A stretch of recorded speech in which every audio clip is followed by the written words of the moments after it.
So that's what I'm getting from tearing my biceps.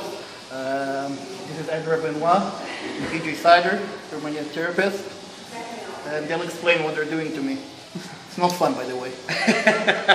So basically we're just doing, all I'm doing is facilitate movement, facilitate flexibility and strength. So different technique I use. The one right now I use the most is Trigenics, which is basically in a nutshell as a way of telling the muscle to tell the brain, well, I need to be more flexible, I can be more flexible, and I can be stronger.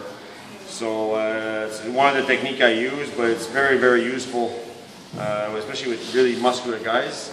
It's like anything else. It's for me, I call it a facilitation system. If it's what the body needs, it works unbelievably well. But if it's not what the body needs, then it won't do nothing. You can't really do any damage with this. It's a good technique. So anybody who wants to know more about Trigenics, please just Google Trigenics and you'll see it's based in Toronto. It's a good system. It's basically, like I said, you just facilitate flexibility or strength. And Amit here, what happened is he tore his bicep.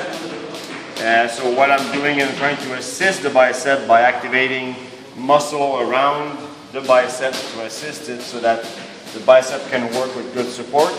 And when it does the flexion and the extension and so on, well then it's not just working with tissue around it that is full of scar tissue, or it cannot contract, or it's inhibited and so on. So it's basically just a way of helping healing faster. So right now I was looking at the pec minor. The pec minor does an internal rotation, and he had a bit of issues when he was doing his bench. And he was telling me when he would feel his pec minor doing funny things, like some what are you saying? Cracking sound. Cracking sound, and so I'm just looking at it, see. So I'm trying to, with the Trigenics technique, I'm just trying to make sure it's going to be, you can do some testing, so length tension test or contraction test, and make sure it's sparring properly and has the proper flexibility. So I already started it, and it's already better than what it was. It was about 10 degrees less. So now just by doing Trigenics, he gained a bit more flexibility with the arm. And his contraction, so push against my hand. So it's a bit more what I call crisp. So he reacts a bit quicker. Okay. So again, so I'll just do it. And usually if the body needs it, they feel it.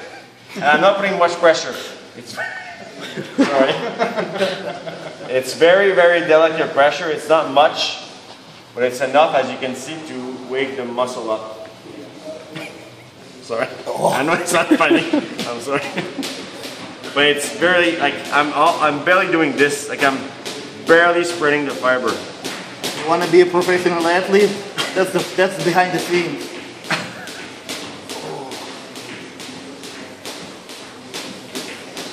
So usually this type of reaction means it will react well. So press again, try to contract. Okay. I'll resist now. So definitely it's crisper, but he still has some trembling. So again, I'll look around, and this is basically what I do slowly. So I'll go from structure, muscle to muscle, and see, and then eventually I'll hit the weakest link, and I know what works, what doesn't work, and from there we can move on. And then TJ can, with this training program, TJ will know, okay, we need to work this aspect of the pec, or maybe it'll be the deltoid, maybe the bicep more, a different angle, different. So this is basically what I do. It takes time, but you have good results with it.